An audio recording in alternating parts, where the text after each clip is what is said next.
This is the Blueprint Podcast, bringing you the latest in cyber defense and security operations from top blue team leaders.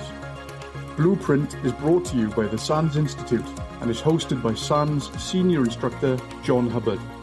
And now, here's your host, John Hubbard. Hello, everyone, and welcome back to the Blueprint Podcast. I'm your host, John Hubbard.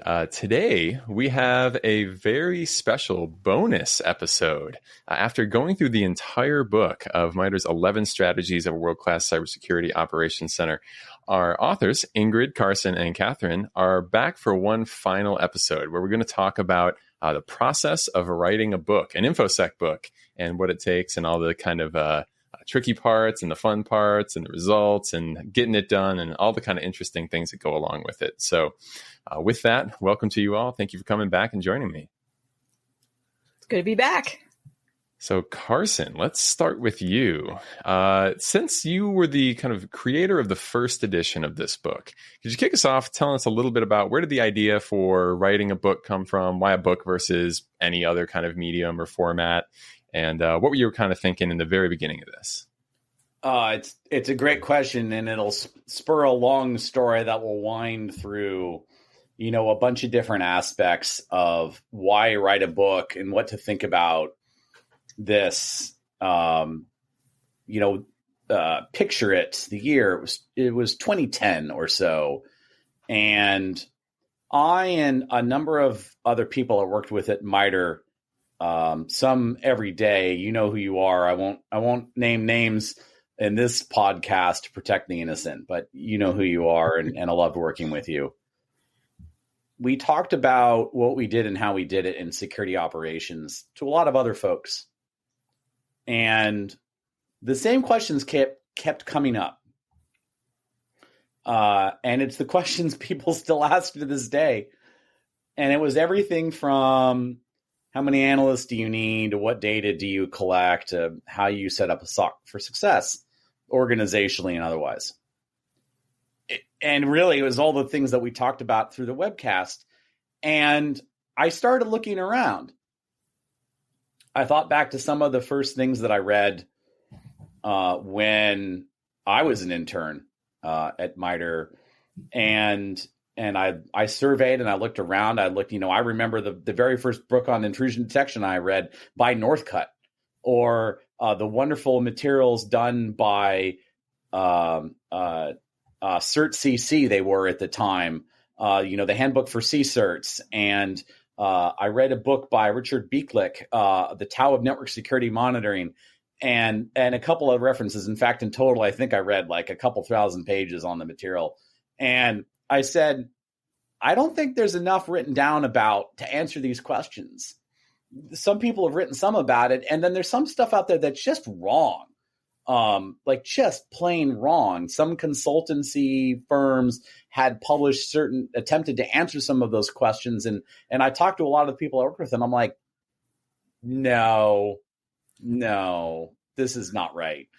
So originally, I was like, I should do a set of frequently asked questions about security operations. And I just started writing down, the things that came to mind about the different practices in this area. And you can think about it like how a solar system forms, right? It starts as this ball of dust and gas in the middle of space, and it has no form, and it's totally random. And that's how it started. And as I went on, because you start with a blank sheet, and this is actually one of the ways to approach how to write a book is, well, where do you get started?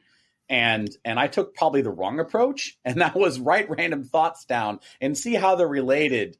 And where I thought we were going to get we're just going to have this FAQ. We're going to call it the SOC FAQ, frequently asked questions. And it's going to be all about, the questions, and we're just going to leave it at that. And as new questions come up, we're going to write down more answers, and life's going to be grand. And then, one of the folks I work with and a couple of folks I worked for were like, nah, this should be a book. And at this point, MITRE, again, a corporation that operates multiple FFRDCs working in the public interest. I had gotten funding to do this in my copious amounts of spare time, not working in the SOC.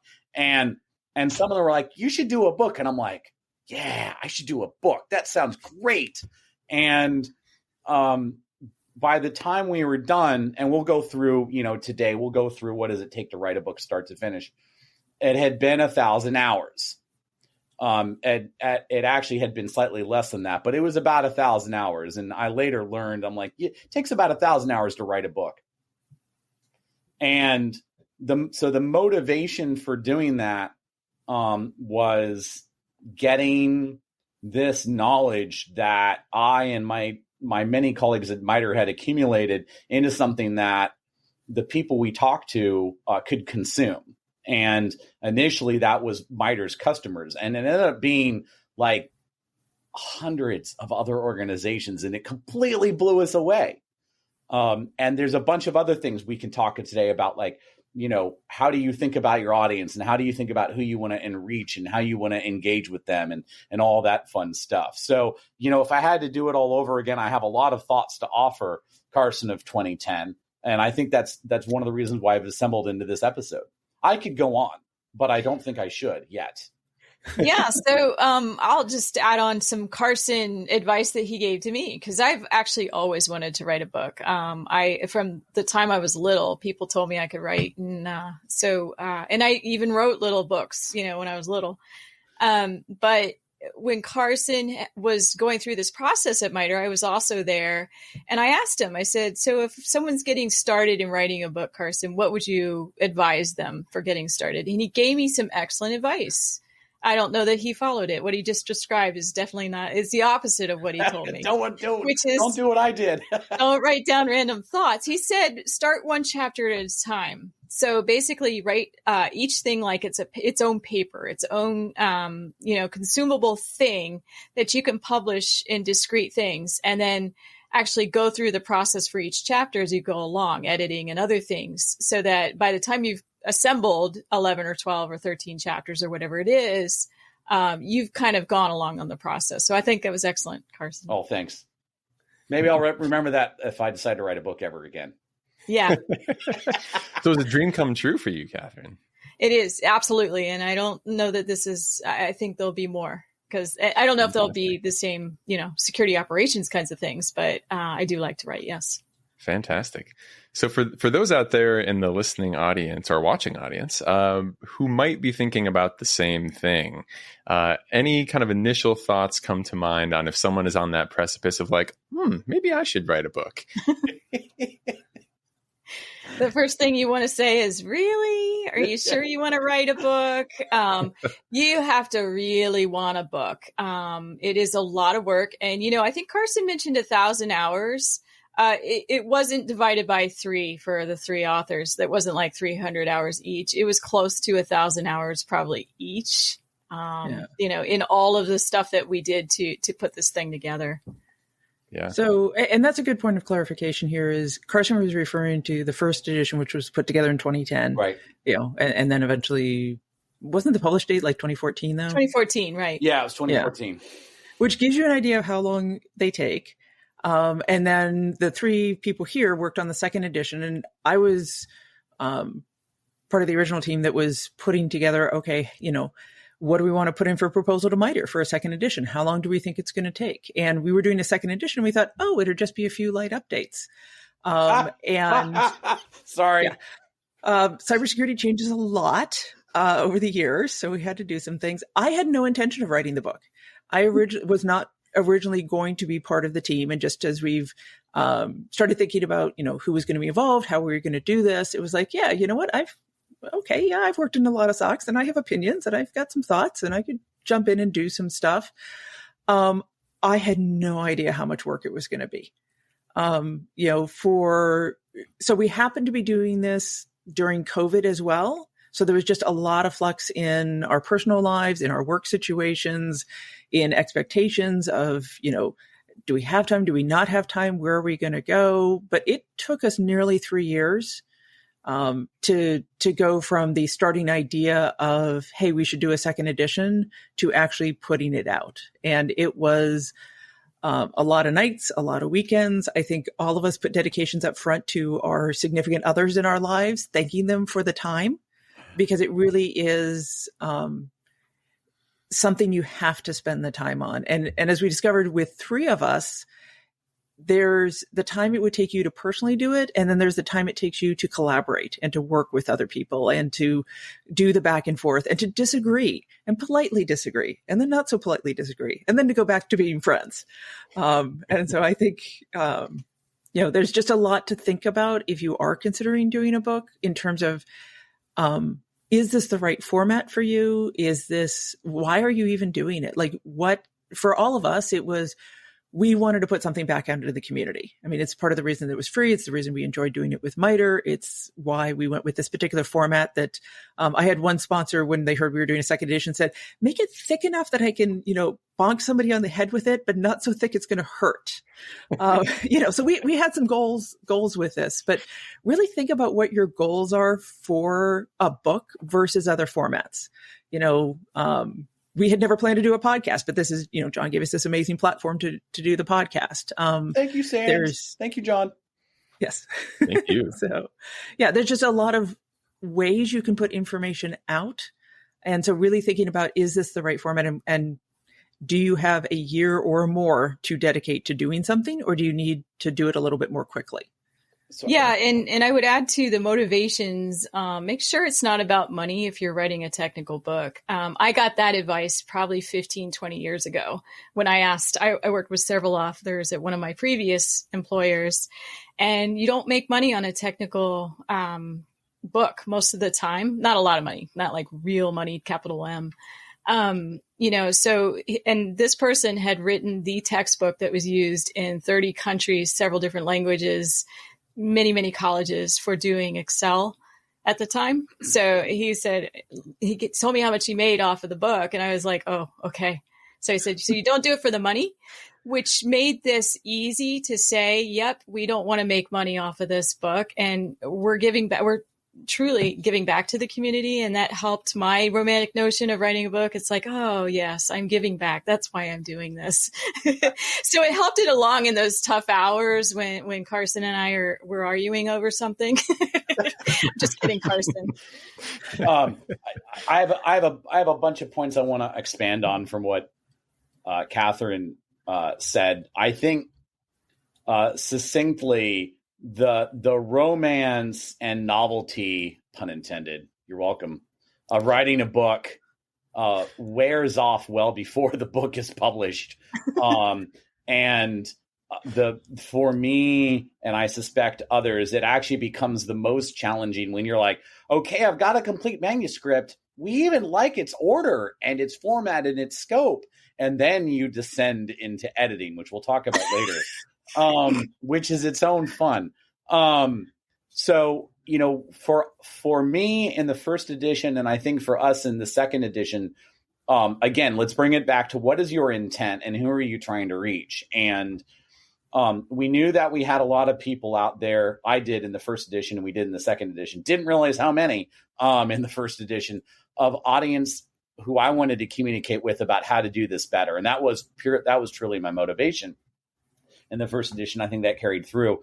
And MITRE is a corporation, a not-for-profit that operates FFRDCs in the public interest. Giving away a book like this is entirely consistent, in our judgment when we originally released it, with that, right?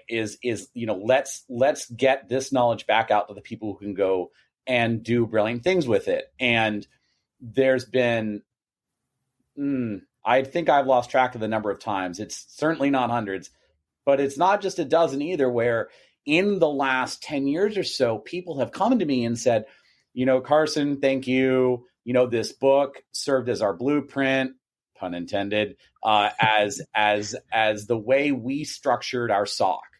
And I'm like, that's so cool, because that was what, we had in mind. So again, examine your motivation, examine who you're trying to reach, and think about ways you can reach them.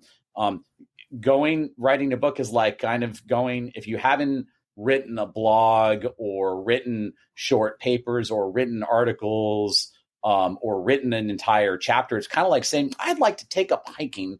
And then my first place I'm going to hike is going to be K2. and like maybe you should reconsider what your first attempt is going to be.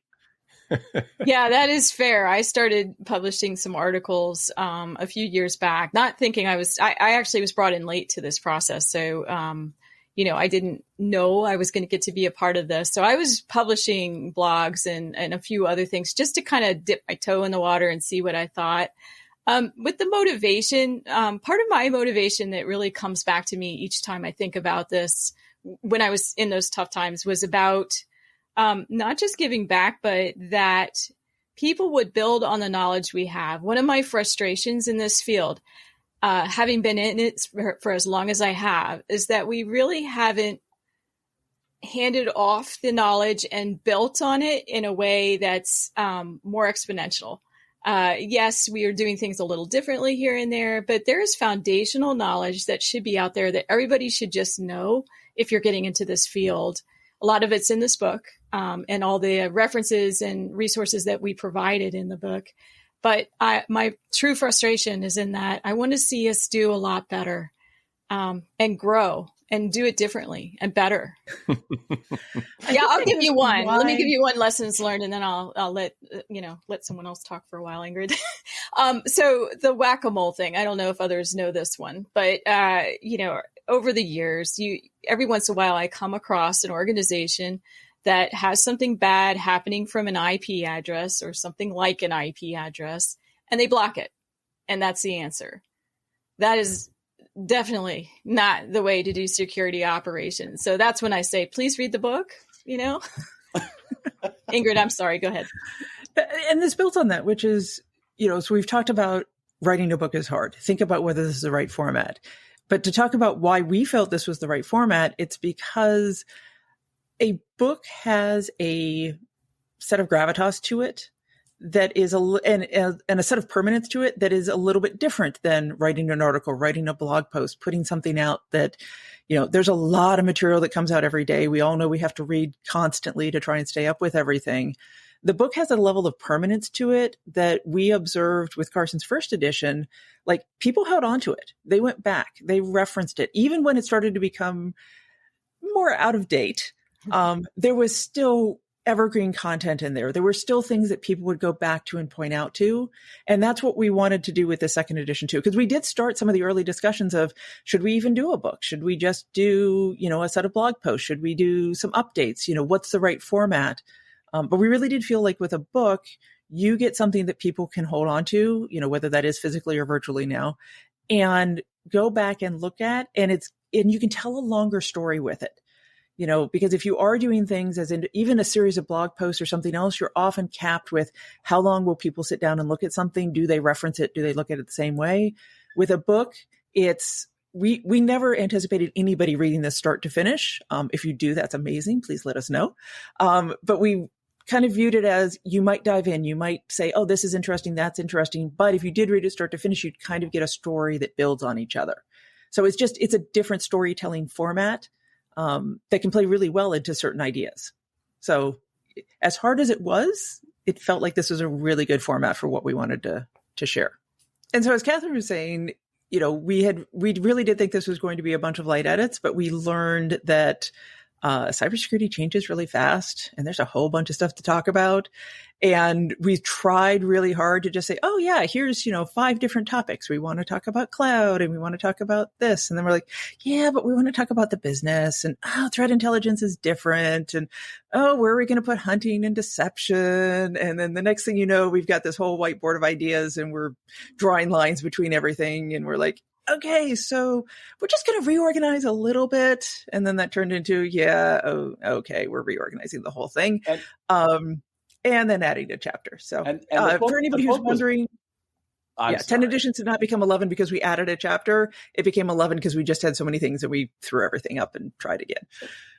The book was better for it, right? And this actually gets back to why I mentioned the story of why the first edition came to be. Is originally it was sort of like, well, we went from 23, 24 frequently asked questions and answers to 10 strategies. And to an extent, it was sort of like arbitrary. And this is one of the things I would advise the audience to think about is like when you write a book, you're taking some amorphous blob of information and you're linearizing it. And there's a lot of different ways to take any blob of information and turn it into linear form. And that was actually where a bunch of our conversations doing second edition came up was this, okay, so like, where do we put blah? And what do we do about blah? And it was really fascinating. And one of my biggest pieces of advice to the audience is if you're going to write a book and like, honest to goodness, you've actually decided a book is the right vehicle. I hope it's not. Don't write a book. Just kidding. Is you need input from someone who is invested in understanding your material thoroughly early on about the structure and scope of the material you are delivering. You have got to get clarity on that structure and scope early on, because as then you start producing material, you're going to start taking dependencies on the different part of the material. And if you screw up that structure early on or have to restructure later, oh, brother, you're in for trouble, because it's gonna cause a lot of rewrite and a lot of re-edit. So it sounds a little bit like you still had a little bit of the solar system method of like throw it all on the board, figure out how to connect it, and then still kind of turn it into a coherent bundle of chapters, right? So absolutely. And the good part was we had so much of the original material that we're like, if you go do a comparison, there are parts of that material that we pretty much lifted, borrowed liberally from Carson's first edition, or stole. Some of it didn't need to change, and some of it our thinking changed, or the industry or the tech changed. Yep. Or were things that, Carson had even acknowledged he had either thought about and just didn't have time, or space to put into the first edition, or, were just new ideas that we were all coming up with. And that speaks to, having 3 people work on this felt like a really good number. Like it was enough that we were bringing in new ideas and we had some different perspectives and we've had different experiences within SOCs, but it wasn't so many that we couldn't get to an agreement. And one of the things that we did was each strategy had somebody that was leading it, and then that person was responsible for first set of content, putting, ideas in, shepherding new ideas coming in from others, working it forward. And we bounced around, and sometimes we would hand off chapters and people would have different ownership for it. So it was still very collaborative. I've seen some books where authors will like, hey, this is my chapter. I did this. This is the thing I did. I mean, there's no question we were all in each other's business during all of this. But we did try and have somebody that owned a chapter, somebody that was responsible for carrying it forward, and put a little bit of structure in it that way, even as we were all trying to bring in these new creative ideas and figure out what was happening. And because of that, we did towards the end of the book find that there were things that were either duplicative or would be better served being in a different strategy. And so we did have to do a pass at the end where we were like lifting sections and moving them around a little bit to, again, get that streamline going. So something to think about is, do you want to have co-authors? If you do, make sure that you like them. You don't have to agree with them, but you do need to like them. Respect them, I think. Yeah. Respect is the key piece. Understanding, going into a book with co-authors, there's a bunch of things to think about. Among them, different people have different motivations for writing a book. And there's no question that the notoriety and prestige that one perceives that they will get from writing a book, assuming it's a good one, is a big piece of that. However, you should also, I would advise, think back to some of the project work you did when you were in high school and college, and be thoughtful that, you're writing something that is going to ultimately become, part of you and part of your personal brand and the brand of anyone or any company who attaches themselves to the book. So one of the things to think about there is like, don't just commit with people who you've never seen their writing style before, or heard them speak, or heard them talk articulately about this project. Like, understand the people you're going in with. And I make this comment, generally, because that's a big commitment. And you want to make sure that you're on board with people you might have vigorous debates with, you might disagree with, but, establish that you can kind of come to that positive outcome and that, you feel like everybody has contributed. And that actually is an interesting dovetail into one of the things, we chose through the process of getting the book out the door, not to put our names on specific chapters. I think part of that was we had our fingerprints all over everything, all of us. And our names are listed in alphabetical order on the front. Yeah. And that was deliberate. Kathryn, did you want to talk about that? Yeah. So, I think you just said it. It is alphabetical. I think every one of us touched every word in that book. So there really isn't a way to distinguish that someone provided more content than the others. I certainly didn't provide more content than the others. It is completely alphabetical. And that was the only way we could think to list, us on those. I think it was important to put the names on there. But we touched, I think, wouldn't you say we all touched every single word in that thing?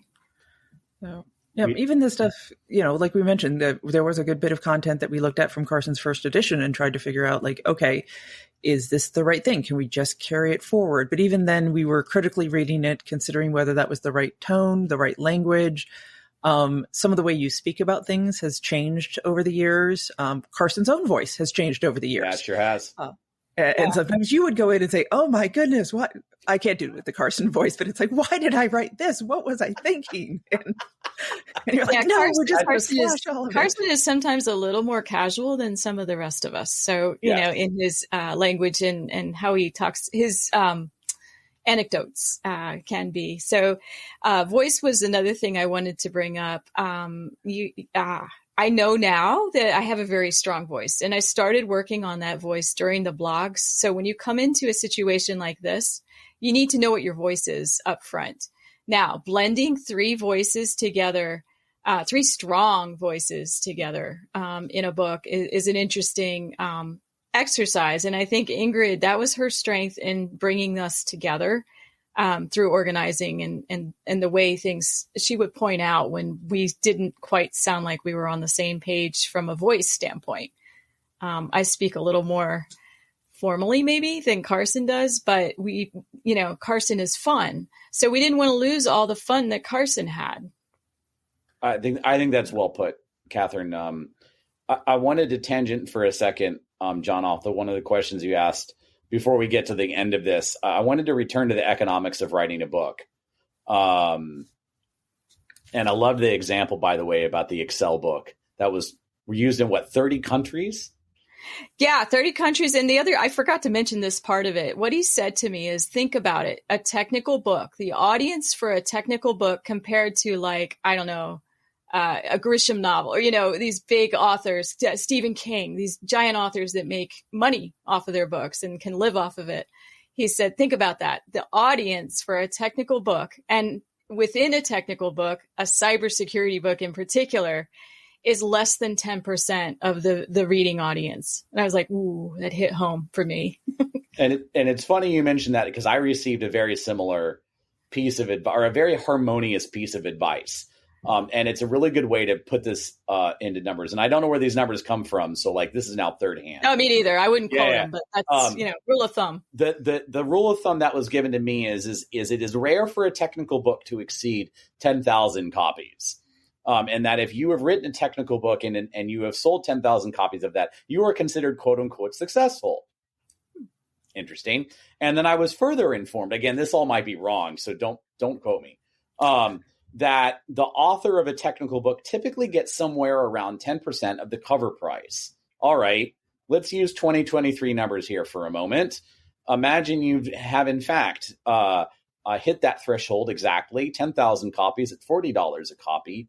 That's, hold on, but only 10% of that. That's what, 40 grand US for 1,000 hours of your time? Hold on, I'm doing more math. That's wrong. That's $40 an hour. So you're not making money on this, generally. Yeah. Thanks for circling back. So that's exactly. So better to just donate the money. Right. So we've said it before, and we'll say it again. But the book was given away on purpose to reach the widest possible audience. I think we succeeded in that regard. When you download the book on a major reseller or order the print-on-demand copy, neither us nor MITRE see any of that money. Oh, and Carson, that is an excellent segue into, so how do you get from ideas to an actual published book? Oh, let's do it. Because that is not an easy thing. As you brought up earlier, like, you can do all of this. You can have your 500 pages, whatever you've got. You think it's wonderful. I would recommend working with an editor as you're going along. And something to keep in mind is there's all kinds of different editing that goes on. There's, Kathryn brought up earlier that I did some of the structural editing, which is one of the things that you need to do. But you also need to do and go in and have kind of a flow within the content editing. And then you get into the actual line editing and hey, is your punctuation correct? Did you use the right,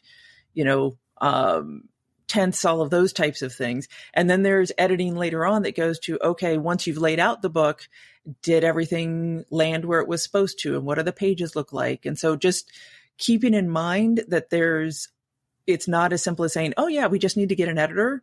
You have to think about the different types of editors that you want. Also keep in mind that because if you're doing a technical book, does not mean you need to have a technical editor who knows your field, but you need to work with them really closely to help them understand what is typical within your language. And we did that with one of our editors where they had made some edits and we didn't have them edit everything. We had them start with something that was smaller. And then we had a conversation about why we chose the language that we did, or why something was capitalized the way it was, or something else, to help them understand the technical space, so that then they weren't going through and trying to make all of these edits that were not relevant to the kind of material that we were sending out. So that was the editing process was really interesting and educational. Like, I've worked with a lot of editors, but again, they've been on shorter products. And a lot of time my editors have been people who've known the technical space. They've worked with it before. And this time we were working with somebody who didn't have that same background. So just a lot of things you have to go through and make sure that you're kind of up to date. You can, in our case, MITRE had some editing resources that we could use, but we also learned that there are companies out there. So we ended up using a external company to help us with some final layout and some other pieces, and learned that there's lots of resources out there that aren't terribly expensive for you to be able to go out and get different editors. And I know Kathryn can speak to a lot of this because she spent a lot of time on the phone. I spent a lot of time on, actually that's a lessons learned that I got. There are things like in our book, how many resources did we list in the back? How many references? 500. 522. Yeah. When you have 519 references or something to that nature, it's good to think about it ahead of time of just using one particular format rather than we were kind of just doing it we had 3 different ways, as you might imagine, of capturing references. And so one version of the editing toward the end was to go through all those references. You can actually pay companies to do it, and they aren't that costly. It might have been worth it in our case to just go hire that done. Rather than trying to do things ourselves or trying to do it through, just nickel and diming ourselves to death on doing the references. But yeah, that was something else. The other thing is that some of the editors wanted us to wait until we had a whole book. If you can, back to Carson's advice to me, if you can find editors that are good with piecemealing, that way you're not handing this big 472 page thing to someone to start from scratch, because that's daunting. Or it needs to be an editor who works with books all the time and already understands that.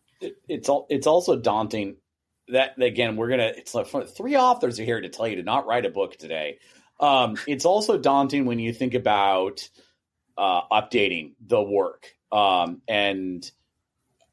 You've heard us already talk about how the very deliberate choices we made, not just in content and in scope, but reorganization and retailing of message and whatnot. That's when you produce a 400 or 500 page work, it becomes a big deal to update that. And that's one of the reasons why, depending on how you present the material, you might think about chunkifying that or breaking that up in a way that enables you to update it. Maybe you need to think about a format that can be democratized. And this actually goes back into one of the points Ingrid made. Ingrid, you forgot technical edit. And when I say technical edit, I mean bringing to bear diverse perspectives on whatever it is we're writing down. This is one of the things that I had to a limited degree when I was working on the first edition was, I needed people to tell me if like my definitions were like, is this right? Like, I'm even saying the right thing? Like, is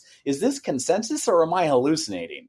And one of the biggest virtues of having a book where you have multiple core authors is that you have people who are committed to making those calls or having those arguments. And they're both wonderful to have. And we actually did some technical editing. So thanks for bringing that up. We had, there's a bunch of people at MITRE, thankfully, that were very happy to read for us and give us comments. Yeah. And take a look in the acknowledgement section and you'll see names of everybody, that was part of it. But that's a great point, Carson, is that before we even got to any of that final stuff, we would take some drafts, and some of them were rough, and they were just dive it. They would dive in and go, what do you mean? What were you thinking? I disagree with you. Here's my experience. And so they were very candid with us, which is really important. Also, you have to have a thick skin if you're going to write a book. Let me just tell you. Thick skin is good. What kind of pushback have you got based on content or otherwise that makes you say, oh, yeah? Pre or post publication, John? Yeah.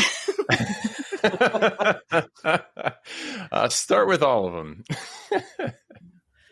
Well, during the editing, I'll start. During the editing, within it, before it was published, we certainly got some very candid remarks from people who knew what they were talking about and weren't wrong necessarily. We had to go back and make calls with the three of us to say, okay, do we override this thing? Do we rewrite it? Do we throw the whole thing away and start over? Because there was a couple comments like that. This is just totally confusing. I don't understand any of it, So, yeah.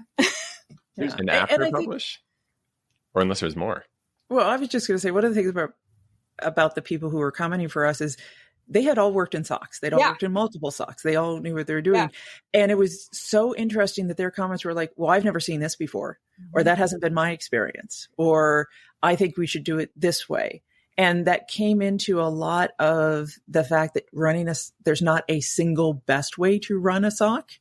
And it's got to be contextual to your organization and what you're trying to do and the number of people you have and the budget you have and how much risk tolerance you have and all the other things. And so, as Kathryn was saying, we had to say, okay, that is another voice that comes in.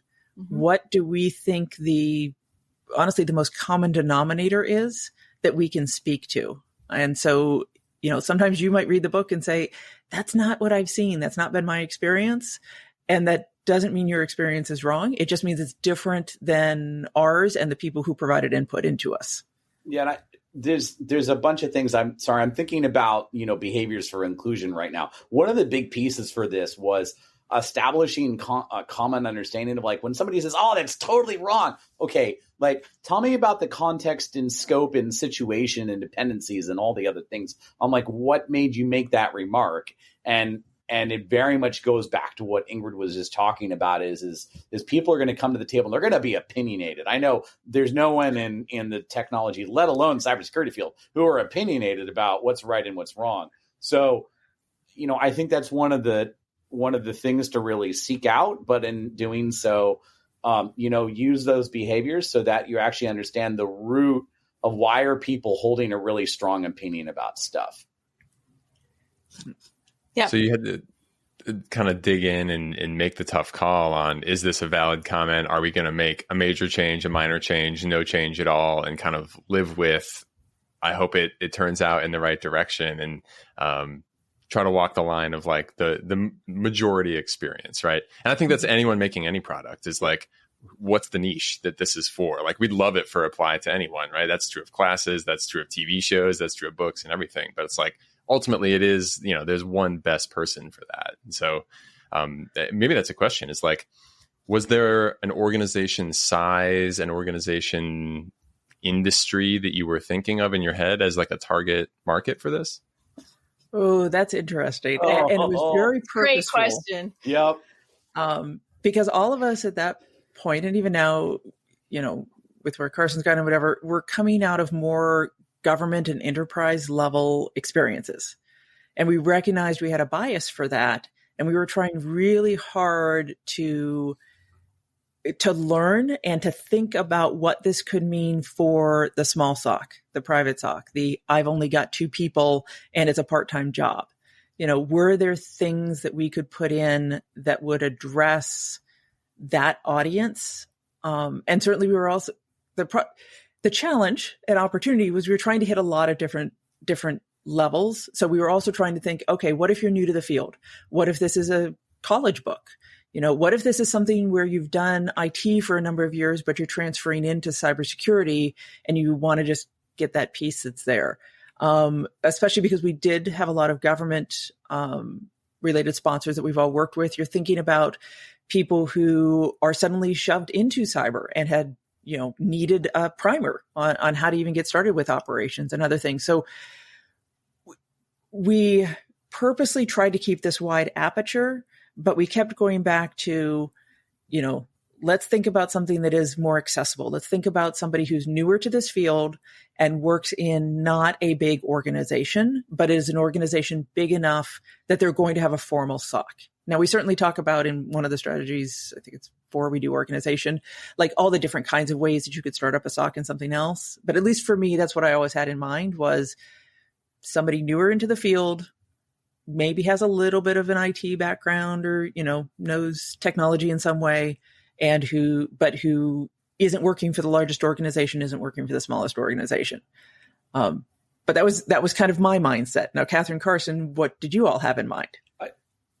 I hold a similar opinion. There's no doubt that the experiences and focus, the verticals, the sizes, the constraints of, MITRE's sponsor base influenced our focus both in the first and second edition. And there you can see, as if you go into the book, you can see like the substantial investment we made in addressing different sizes and different industries and whatnot in a bunch of different sections. In the second edition, by contrast, one of the things, and I thought about this off and on for 10 years, it occurs to me every now and again. And then someone from some random part of the world or some random industry will be like, this was so helpful. We did all this cool stuff. And I'm like, I guess it applies. That's so cool. And I'm not here to pat anybody on the back, not myself included. I'm just saying there's a lot of things that seem to resonate and extend. However, we did go out of the way, especially I think it was, in chapter 3 talking about, well, how do you really need to think about this different when you're big and small? And I think, save us all, gosh, save us all. If we do a third edition, I think we're going to continue investing more in differentiating that story. So I had a different perspective. It's interesting because I now know this is why these conversations we had, I came from a smaller, more creative environment, more academic related. And I've worked in the big government SOC since, but where I came from was more academia, that kind of, Carnegie Mellon, National Laboratory, that kind of culture. And so we were lean and mean and writing scripts and, trying to figure out how can we cover 60,000 things quickly. So I was usually, so what do we do if there's only 1 or 2 persons there? I would bring that up a lot, so what if you don't have 50 people or 100 people? Cause I don't know, I came from a place we didn't. So yeah, you'll see some of that throughout the book. We tried to cover the gamut. I don't love thinking about the large government stuff that I've done because I don't think that's the majority of the world. Right. Yeah. We'll be back after a quick break. If you're enjoying this episode, then you're undoubtedly interested in building the strongest security operations team that you can. For those who want to go even deeper, did you know that SANS has not one, but 2 courses that cover security operations centers as well? For the leaders, managers, and directors out there, my co-author Mark Orlando and I offer 551, Building and Leading Security Operations Centers. This course covers building your team, your physical and virtual workspace, getting the right data into your tools, and then focusing on security priorities through everyday execution of important security tasks and building the best SOC team possible. For the technical practitioners out there, my course Sec 450, Blue Team Fundamentals, Security Operations and Analysis is designed to cover everything you need to jump in being the best SOC analyst that you can be. We cover important data types, SOC tools, security logs, malware, analysis technique, automation, and much, much more. In addition, if you want to prove you can deliver the best on any security team, both courses have an accompanying certification available from GIAC. That's the GSOM for 551 and the GSOC for 450. Check out both courses and free demos available on the SANS website. You can get registered today for an in-person course at one of our many events, or go to On Demand and take either class anywhere at your own pace. Thanks for listening. So it sounds like you all kind of, came together, coming out with a, coherent voice, as you had mentioned before, and, produced all this content. But going through all of it, one of the other things I definitely wanted to know is, like, I know, having written, courses and stuff myself, there's that moment of, like, at the start, woohoo, I'm going to write something, right? And then, it's going up the hill on the roller coaster. And then all of a sudden you're like, oh my God, what did I sign up for? What am I doing to myself? And it's that long, crazy slog, right, through just thousands of hours, right, as you said. What were you? Was there any particular strategies you employed to push your way through kind of the bottom of the hill, right, when it's the hardest? Did you set a pace for yourself? Like, how are you consistently hitting deadlines when there's so much material to make over such a long period of time? I'll start with how it went from first edition, because I think it evolved a little bit. So as I mentioned in the first edition, I just started dumping my brain onto paper and clumps started forming. And, I got to the 20 to 24, I don't remember what it was, number of, questions we need to ask. And eventually I arrived on a structure. And for me at that point, it was like, okay. And I started jumping around. And I was like, I'll work on this section today. No, I'll work on that section tomorrow. I'm like, I'd work on it. And it become random. And I'd never finish anything. And it was don't do that. The way I made progress is by going linear through the book in order. So I remember what I said and what I didn't, and forcing myself, okay, I need to finish, this chapter by a given time, or, I've got 4 hours today. We're going to knock out this section and that kind of thing. It got spicy, towards the end, getting second edition out the door as we kind of nailed down structure. But it's like, okay, ship's leaving the station. I'm going to let Ingrid and Kathryn talk about that experience. That was fun. I think one thing to keep in mind is this team, the three of us, really came together, November, December of 2019. Yeah. So as we all know, by March of 2020, the world was a very different place. And as I mentioned, we had just a lot of different things going on. And so we had schedules. I made lots of schedules. They love my schedules. We had schedules and we broke them. We broke our promises to ourselves a lot of times. And then we tried to have grace for every person and just acknowledging, like, okay, you didn't get to here today. What can we do to help? How do we get to the next thing? We tried a lot of different strategies. We tried, let's go work independently. Let's get on the phone and collaborate with 3 of us. Let's 2 people go off and read it and the third one reviews. Like, for us, it was whatever works that particular week is the route we're going to take. And so I mentioned that we had, people would lead strategies and that's what we're trying to do, but sometimes we'd pass them off. Sometimes we get into something and just go, I'm at a blockage on this one. I remember one time, Carson, when, I was like, I just can't do this. And you're like, okay, let me have it for a night. And he just wrote something that was like a bunch of words, that was just a Carson idea. I'm like, okay, that got me over it. And then I was able to go back in on that strategy and like actually put a bunch of stuff together. And I know Carson, Kathryn, you all sometimes would just get on the phone night after night and just go, I think this was the IRR chapter. You're just like, okay, we need to talk again. We need to talk some more. We need to do whatever. So to your point, John, like there wasn't a single strategy. The strategy was don't ever just completely stop. And even when we were having the hardest times, it was like, let's just check in with each other. Let's just talk about it a little bit. Let's just see where we're at. And let's give a little credit here to Ingrid. So we did actually chunk out the chapters, and we actually did set up deadlines to here's when we'll have the draft. Here's when we'll have an early draft. Here's when we'll have an outline. There were, little mini steps along the way to keep us moving a little bit. Part of what threw us off a little bit is what we were trying to do is write and review at the same time. Because our goal, we all wanted to review each other's work, right? So we'd be writing something and also scheduled to review. So I'd be writing, chapter X and reviewing chapter Y this week. That doesn't work so well because it's like, oh, wait a minute, I can't do both of these at the same time. To Carson's point, here's the lessons learned. It would be great if you know the order of the book going in. And you stick with that order of the book, because when you write sequentially like that, that's where editing becomes a very, very large job. If you move complete chapters around, like moving the last chapter to the beginning chapter, because then you don't remember what you've already said. And you have to go back and say, I'm introducing this concept. And then later on, you can refer back to it. When it's a 472 page book, it gets hard when you're, having to rewrite, where your references are. Yeah. Yes, I might have recommended that we move a strategy around at the end. I totally understand. No names. Well, and it turned out better. And so that actually, this brings up, I think one of the biggest struggles that we had. Oh goodness, almost at every stage of writing this, but definitely at the end. And to go back and I'm going to start answering part of one of the questions John asked that we only got to half of, and that was his feedback on the book post-release, and that is of scope.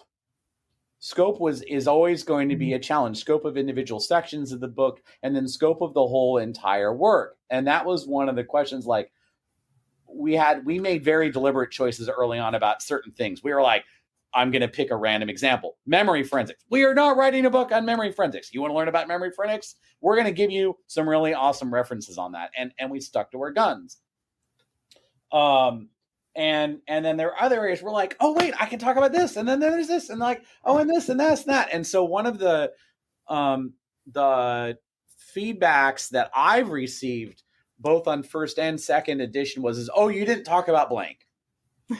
And in fact, I'll share with one random piece of feedback I got recently that's had my mind going.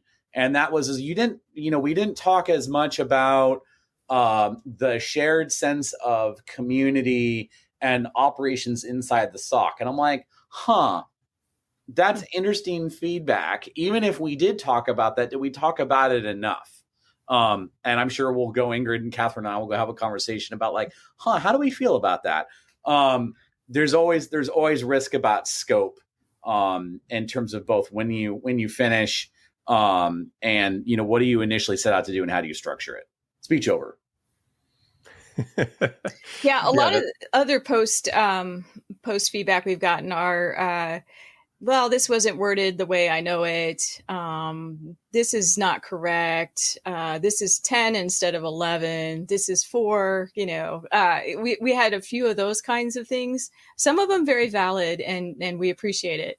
We're still deciding if we're going to go back and fix some of. There are some like legitimate things in there that we could go back and fix should we choose, but you have to re-up it with the publication and all of that. So yeah, I'll give you a random example. There are of something that is not editorial but like substantive in nature. There are people in the world, I've spoken with them, some of them very recently, who have very strongly held positions about the difference between a CCERT and a SOC. And in this book, as in the first edition, we chose to conflate them. And that makes some of the readership very upset. If you're listening to this, I'm sorry, I think. We apologize. there's this diversity of perspectives, and ultimately you have to make a decision. In this case, it was one of the most fundamental things of the book. What is a SOC, and is it the same thing as a CSIRT? Because some people have very strong feelings about that, as I stated. So that is something, that's something we've gotten feedback on about, like, oh, the way you define this is totally wrong, or why didn't you use blank? There's always going to be people who have things to say about that. And I think my counter to some of this is, hey, look, heard and understood. Ultimately the point of the book was to get knowledge out there, and we just had to kind of pick some definitions and some structure that we felt served as a vehicle to tell the story of how to do security operations, incident response, or whatever it is we're calling it tomorrow well. And that's an interesting point, that there's been different kinds of feedback. Some of it is fundamentally they don't agree with the things that we put in there. And that's a really interesting discussion. I'd love to have those. And some of it is yeah, we should have caught that, or we could have read that differently, or there are some small ones. And this goes back to how we decided to put the book out this time, because it's a PDF that's the freely available version. And then we have an ebook and a print version.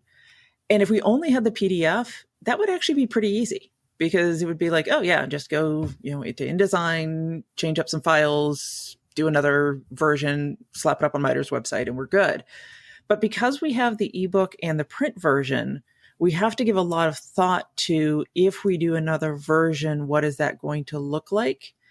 And this is where Kathryn did a lot of the work to get us set up with the distribution companies. And, we had to do things like getting,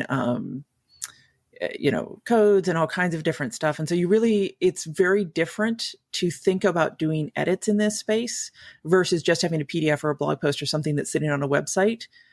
Because each of these are different formats, and each of these require, additional information to be put up and published. And, depending on how you want to distribute, because we wanted to make these available through multiple different companies, Amazon and Barnes and Noble and everybody else. And so that means that you're going with a standard format through a separate company that's helping you to distribute to them. That's what we chose to do. There may be other ways to do it as well. Versus just uploading to one of those organizations. So the editing process and the chance to update becomes a lot more complicated than just putting something up that's, a single version. Yeah, let's talk about some of that self-publishing stuff. So we're essentially a self-published through MITRE book. So we worked with a company who helped us with the layout. We chose an ebook and print. And then, of course, we provide a free PDF on MITRE's website as well. So when we chose those things, you have to have separate ISBN numbers for each of those. So that's yet a different company where you go and you purchase ISBN numbers. You can purchase blocks of them you have to have one for each version. In fact, someone brought up an audiobook to me, guys. So, I think we should do it. I mean, what a fantastic idea. We need a British accent doing an audiobook, right? I think we could John to do it. He's got the radio voice. But yeah. And we would need an ISBN for that as well. So there are things like that I learned through the process. The book, there was a company that helps you with all of that stuff up front. I would talk to them early and often if you're going to be self-publishing, because they will guide you and give you advice. Do you want to do the ebook? Do you want to? Here's what that buys you. We want it to be free. That was a big conversation, actually. It was hard to make it free, and I have to maintain it to keep it free with the distributor, because the price of paper changes, the price of distribution changes. So I've had to tweak the numbers more than once to get it back to zero. Publishers won't, if they're not making some money, if it's negative, they're not going to sell your book. They will take it off their sites. So I learned that one, So understanding that process, having a company, and they're not that expensive. I mean, I could afford it myself. It's not, we're talking like a couple $1,000s to help you walk through how to publish a book, which in the scheme of things is for us, affordable. What else did they teach us? Layout. How do you want to do the numbering? They could do indexing for us. So if you want to be able to refer back to pages, where do we talk about incident response? What pages? And then it'll go through and they can do that for you. We may have gone back and, done some of that ourselves after we had it done, but you can have all that stuff done. And that's the key is you can do all of this yourself. You don't need to spend that money.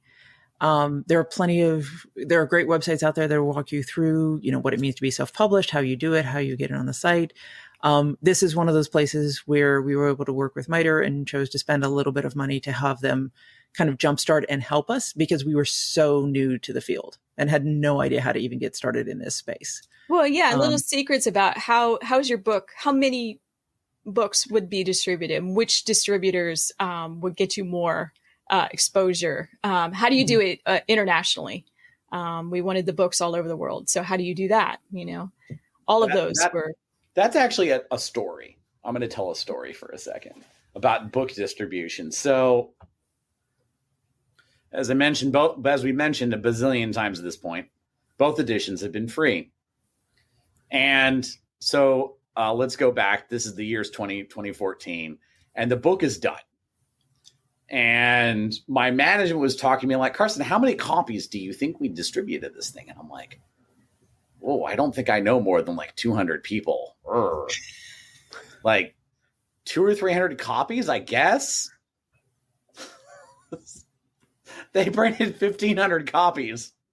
And you've got to understand, like, what does 1,500 copies of a book look like? That's like 3 pallets of books. And that weighs a lot. And so these 3 pallets of books came into MITRE. They said, oh, we printed 1,500 copies. I'm like, what am I going to do with 1,500 copies of a book? I don't even know 200 people. They were gone in a matter of months. And I think, was in addition to the online distribution of the PDF. So the message I'm trying to send is your perceptions around the audience and the readership for a book may be substantially different as soon as you're published. And it would be wise to work with your publisher, work with, a couple people you really trust to figure out, like, what does that really look like? What do we think it's going to be the realistic numbers are? Because you might be surprised in either direction.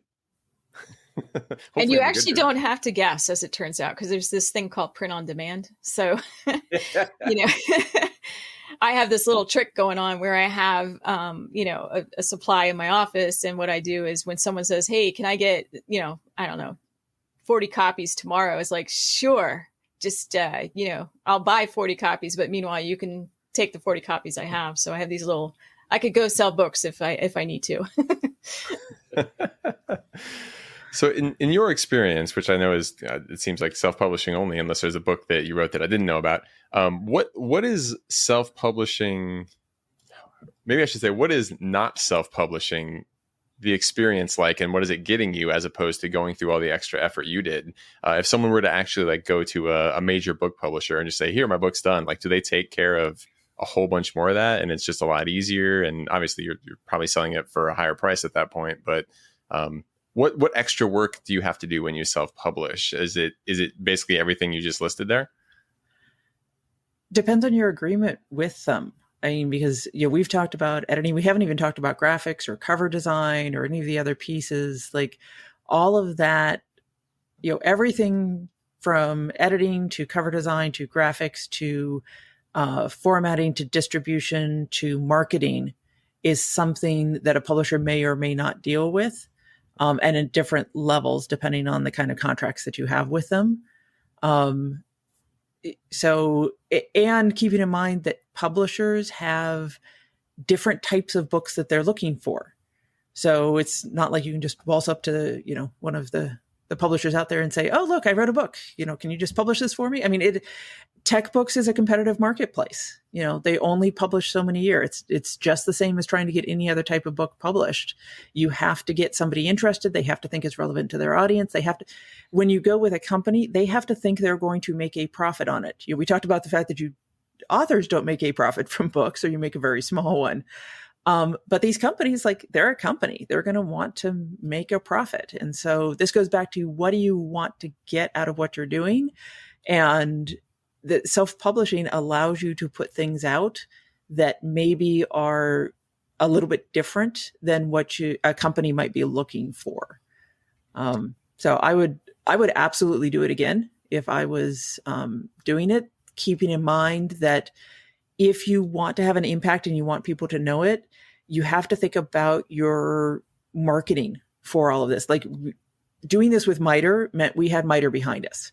And so, they have blogs, they have a website, they have, Twitter feeds, they have LinkedIn feeds, they have all of these other things where they were able to share this with the world. And that helped us to get more of an audience. But if you are doing this on your own, you're going to have to think about how to get people to even know that you've put a book out there. Yeah. That's good. I was going to say there's a couple things to drill in on that. One of them is I'd like to emphasize the point around creative control. And I would urge, prospective authors to think about that at several layers. One of them is the scope and intent of the book in its totality, and all the way down to what individual diagrams look like, what does the cover look like, the font, every aspect. It's a creative work.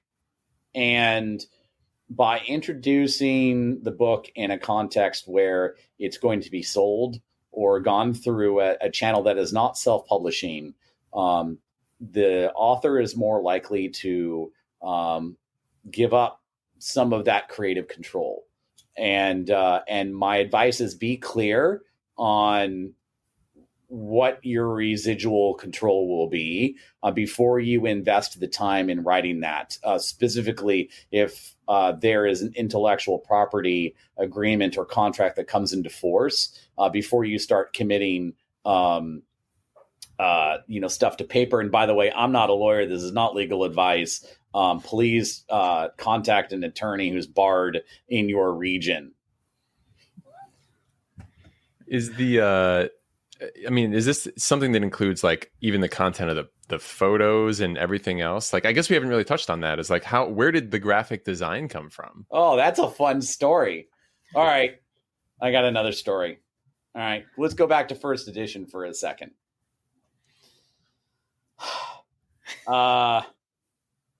So I was like, hey, I have a bunch of security books on my shelf. And here's all the things that are on the front of them. Castles, ninjas, kanji characters, swords, shields, anything references to kinetic warfare, locks, keys, chains. I'm like, I don't want any of that on the book. And through a series of events, we came to putting the Red Queen on the front of the book, which was an allusion to the whole Red Queen effect and how socks need to constantly evolve, etc. And then, so that was that. That's history. And then the second edition came rolling around, and I'm like, and that was an interesting conversation that we had. And there were some people that had some opinions about what should be on the cover, and there were other people who had other opinions about what should be on the cover. And eventually, I think was it Ingrid or you and I, or Kathryn, was it you and I? We were sitting there one night, we're like, what should be on the cover? I give up. So we just got on one of the sites that they were like, hey, you can use any of the art from this site. We'll license it. And we're like, I'm going to type in cyber into this, and what do I get?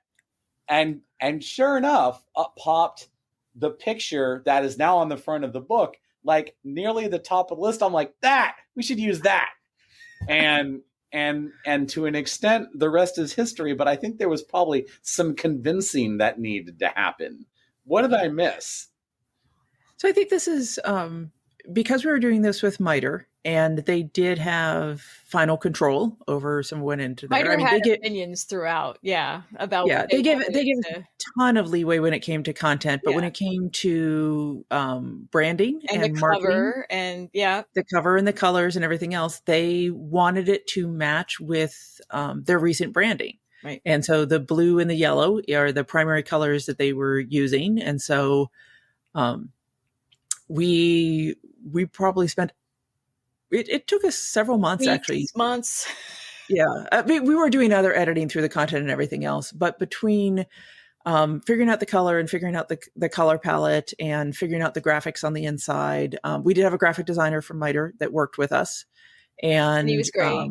He was wonderful. Again, not a cyber person, and so what we learned was things that we were able to kind of hand wave between the three of us. We needed to be really, really literal when it came to working with him, because this just wasn't his field. And so he would sometimes say, hey, I've made something look like this, and it looked great, but it didn't convey the same message that we were trying to convey. And so we did do some rounds with them going through and saying, okay, well, this is what we really needed to get to. How do we modify that? And I think I mentioned one of the early episodes, like I was a graphic design major back in college. Carson and Kathryn are very creative people. We had thoughts about this. And sometimes he's just like, just tell me what you want. Just tell me what you want to do. But we tried to respect the fact that he is really good at his craft as well. And so that was one of the things is whenever we would get something, we're like, oh, that's not what we had in mind. We forced ourselves to step back and say, okay, why did they do that? Does it work? Is it good contrast? How's it going to show up in black and white? Because we did the book in color, but we wanted to make sure if you printed out a page, you could still see it. All of that came into play. And so this was an area where MITRE got very involved and wanted to have some opinions about it. And I actually want to follow up on something Carson said about contracts. I am not a lawyer either, but do keep that in mind if you are thinking about writing a book and you work for a cybersecurity company. Make sure to have conversations with them about intellectual property and what you are allowed to put out and who has ownership for it. And so that was something that even as MITRE employees, we were having conversations with them, about what that would mean for both when we're at MITRE and when we leave MITRE. But anyway, so I think it was interesting that we had a lot of involvement in the beginning because we wanted to get buy-in from leadership in terms of, we want you to do this and please go forward. And then we were given a ton of autonomy in the middle to try and figure out how we were going to make this happen. And then a lot of emphasis at the end when they were like, okay, this is a product that is coming from our company with our name on it. So we need to make sure that it actually fits their standards. And I should just slip in there. There's a 508 compliance thing that needs to happen with materials. And that makes it so those with some disabilities are able to also consume the book. So we went through some of that as well. One of the other things beyond all these kind of like just way in the detail stuff that people wouldn't expect, lawyers and copyright law and all this other kind of stuff. Exactly. Like clearly, like you're getting into something that if it's your first time, you have no idea, and there's going to be way more to it than anyone expects. Is there anything else that was just like a big shocker to you that you're like, oh, I had no idea that's how that worked? Certainly the number of companies that are out there to help folks along. So you really aren't on your own. I think we took a lot on ourselves that maybe if we just let it go a little bit, we could have had companies helping us to do some of it. What about, maybe this is a good closing question on this one. Every team has, the joke is like, there's the brains, the looks, the strength, the wild card, right? You've made reference here to like Ingrid kind of being the one that's organizing and did a lot of like the very kind of detailed planning of what was going on. What do you think were the strengths that held your particular team together? And then if someone wants to write a book and co-author it, what are the ones they should be looking for in general in any team? Well, I think the easy answer is look for those things that complement you that you don't have, right?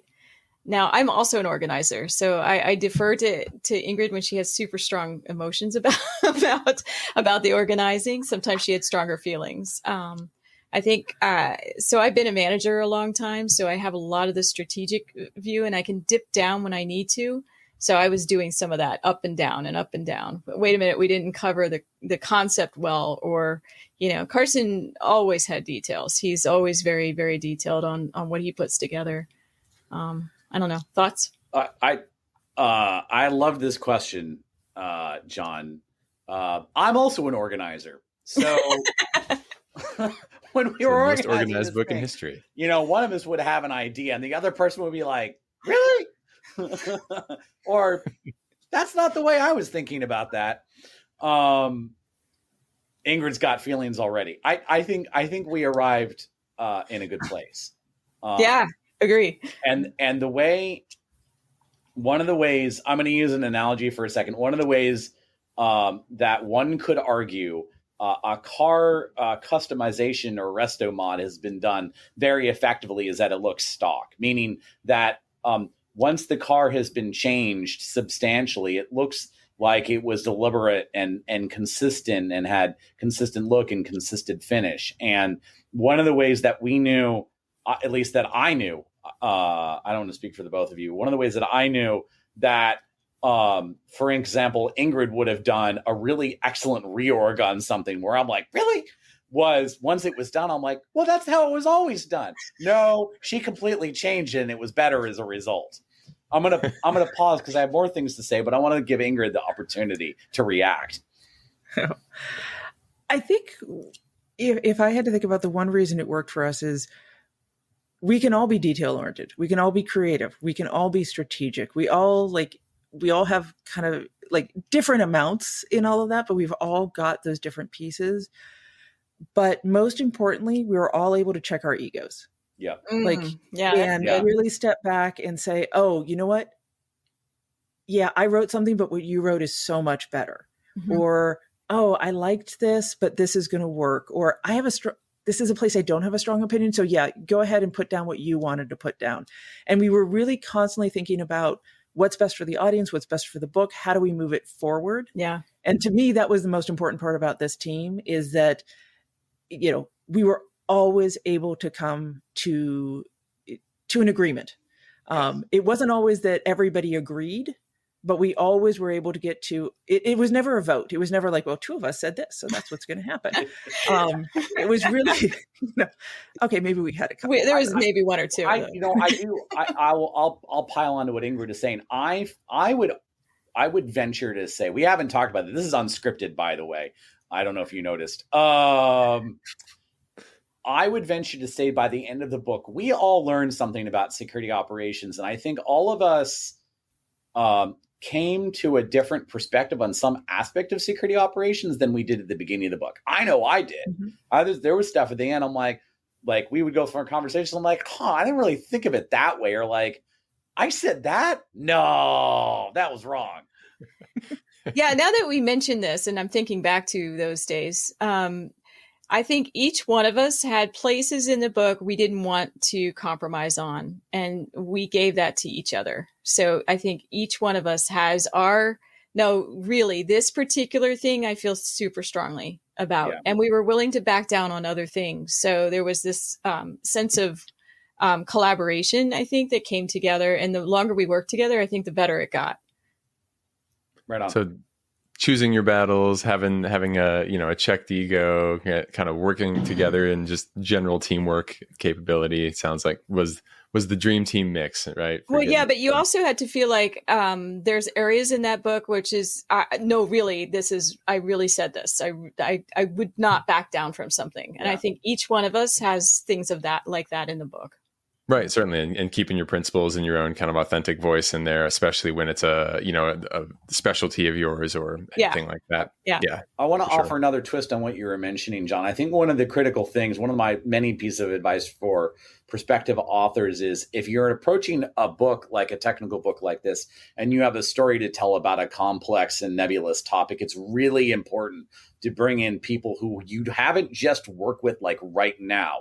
Don't just write a book for example, don't write a book about security operations or an aspect of security operations where all of the co-authors have worked in the same SOC for 5 years. You don't have a diversity of experience in that situation, or not perhaps an optimal diversity of experience. You've got to bring different perspectives and different ways. Somebody have, mastered their art, together, because they're going to have different perspectives and you're going to tell a better story as a result.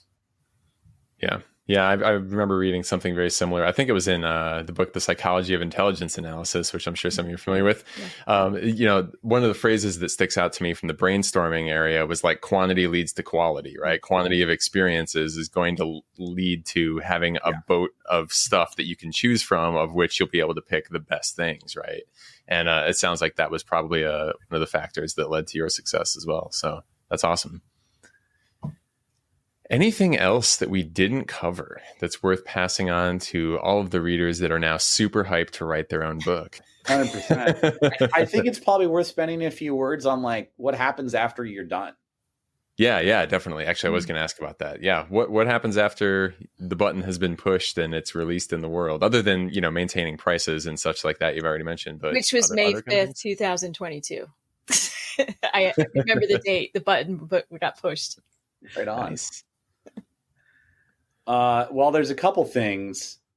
I think that again, the book is a vehicle. The book is a tool to achieve an outcome, and that outcome usually has something to do with spreading information. So, people who are listening to this, recognize a webcast as another way to carry a message.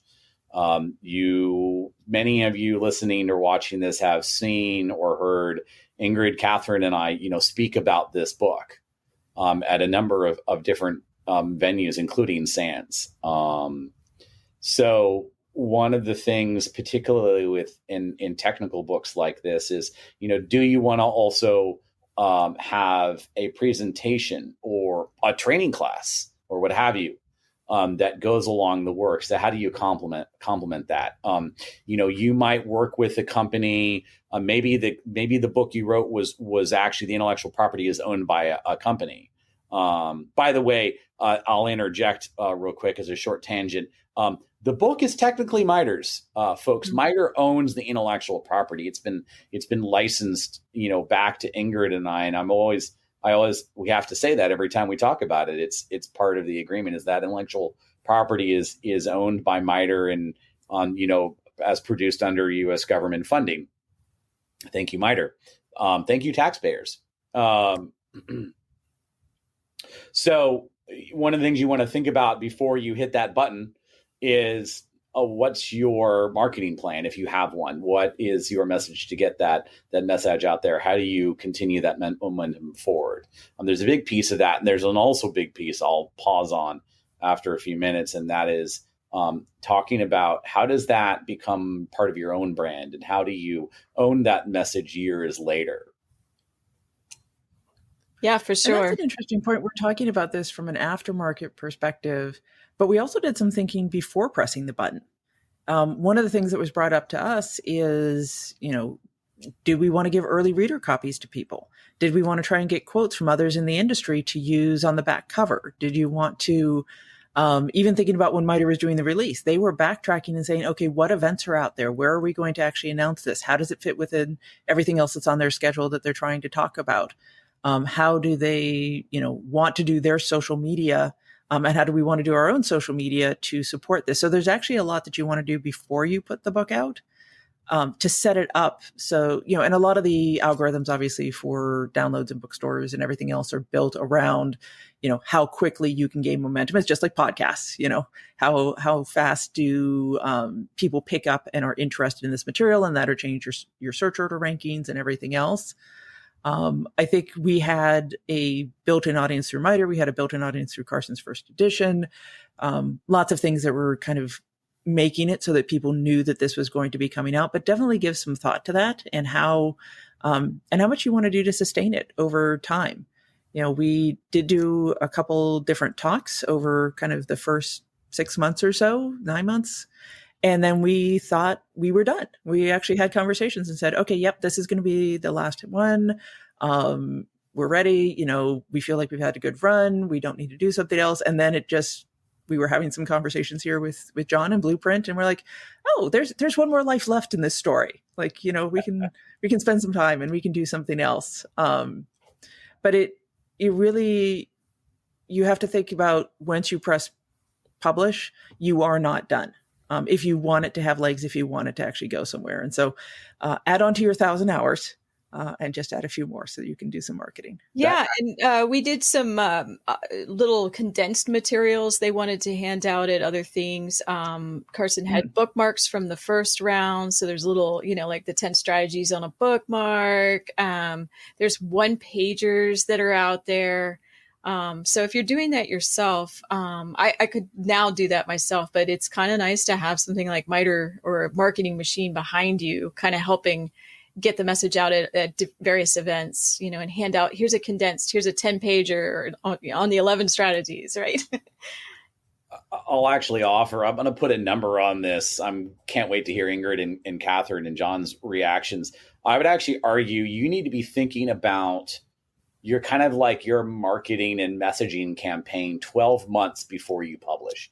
Here's why I say 12 months. Think about the lead time for the major conferences you want to hit. You need to put together your submission to that conference in their lead time. And a number of the conferences in our industry have a greater than 6-month lead time to submit.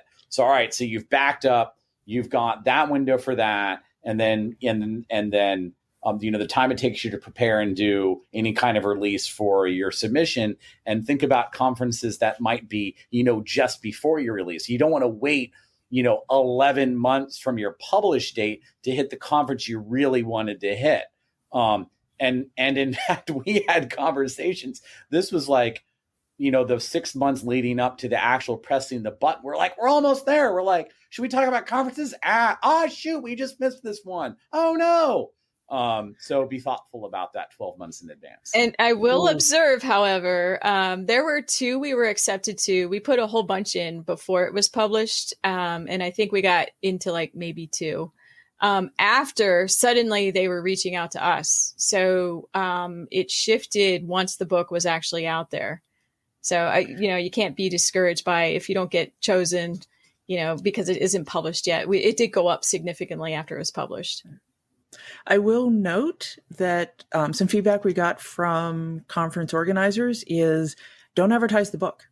Yeah. They actually are not excited about the fact that you've published a book. Yeah. That's great as a reference or something else, but they're looking for something different. They're looking for a story. They're looking for a particular new technique. Like we talked about at the beginning, like a book is evergreen. A book has more things that are going to be, over time. A lot of conference organizers are looking for the new and the latest and the up to date, and they're not looking for an overview of a set of material that you've put out there. Mm-hmm. So definitely keep in mind the audience for the conferences. We shifted tactics over time in terms of what we included and how we talked about the book and the strategies, to move away from talking about the book and the strategies to talking about a strategy or a set of strategies that we thought were relevant to that conference. Oh, and there happens to be a book behind the scenes if you'd like to go download that as well. Yeah, try to make it fresh and, new. Yep. There's an important aspect of that I haven't yet mentioned, and actually is related to the fact that I routinely and as often as I can say, hey, it's free. Really, it's free. And that is some conference will straight up bounce you if they think you're pitching something commercial. And when you say to somebody, we wrote a book and it's free, they're like, yeah, whatever. It's probably trash. Right. And it says $0 on the back, so it's worth every penny. So, that's an additional consideration. Yeah, absolutely. I've definitely seen, the kind of things you've mentioned, right? Bringing a course to bear, right? There's a lot of work on the front end, just narrowing down what even you're going to create, and then making the whole thing is tons of time. And as you said, right, I was going to totally agree on all of that. Like after you release the thing, there's tons of work beyond that, just kind of pushing and making it happen, right? Because just because you hit publish doesn't mean the world's going to know about it, right? And so, a lot of times we tell authors it's like, hey, writing the class is the easy part. Most of the work's in front of you when you hit publish. They're like, oh God. So anytime you're creating a living document or something you intend on updating, like it's a lot of work and it becomes its own job. But, ultimately one that I think most people find rewarding. It's just in the heat of writing it, you're kind of like, oh boy. No doubt. Yep. All right. Well, with that, I think that probably wraps us up at a good point there. Any final thoughts before we sign off here on season 4? I'm still going to write a book, even though we said all we said just now. Still going to write another book. I hope you do. I don't think I'm done either. But if I had $1 for every time someone in the first year after I wrote first edition said, "So when's the second edition coming out?" I'd be a rich person. So yeah, I'm going to go ahead and predict third edition, probably not a 2023 endeavor. But I don't think you've heard the last from me either. I'll save a few more comments after Ingrid reacts. One of our strategies was communicate, collaborate, and share, and there are more words into it. But it really comes down to that strategy was born out of the fact that we put this book together. And we really all passionately believe that that's something you have to do to be part of this community and to help others. And we've had so many people that have helped us over the years. And so despite all the challenges and the years of dedication and everything else you'd have to put into it, consider writing a book. If you've got a passion for it and you've got an interest and you've got something you want to put together, it doesn't have to be a tome with 500 references and what we did. Like, there are so many great books out there. I still love a good paper book. I guess I kill trees. Me too. But there's still a marketplace for it. There's still a need for it. Like Kathryn and Carson have said, maybe if you haven't done any kind of writing, do some writing first, do some blogs, do some other types of posts. But then just do it. Like, I want to read other people's books. So I want other people to jump into it and read and write stuff. Ingrid took a lot of the words out of my mouth, read my brain, as she and Kathryn often do. Go engage. I think that's my number one advice today is find a way to engage with the community and give back. One of the things that makes the cybersecurity community, I think, amazing and unique is it's vibrant and it's diverse and it's growing really, really fast. And we have a lot to offer each other. So, your first salvo or your second or your 10th may not be a book and may not be a presentation. It may not be traditional media, but, find ways to engage when you think you've got something to offer back. Yep, absolutely. Give the knowledge back to the community. We all get better. We can get that exponential growth Kathryn was talking about, right? That's right. And I want to read other people's books. Yeah, as do I. Fantastic. All right. Well, I think we can wrap it up then. To close it up, I will say, a big thank you to all of you. As I said before, this was a monster of a season, a lot of time commitment. And as I also mentioned, I believe at the beginning of this, the first edition of the book was absolutely something I was reading in the style that you all had mentioned, right? I was, fairly new back then, like trying to pick up what was going on, what should I be, paying attention to, getting some validation on some thoughts and all that. It absolutely steered my career and I'm sure had a significant place in getting me to, what I'm doing now. So, the second edition, saw that came out, read that, and I'm sure that that's going to do the same for people all over the world. So thank you so much for making an amazing resource for everyone. And we really, really appreciate your time on Blueprint.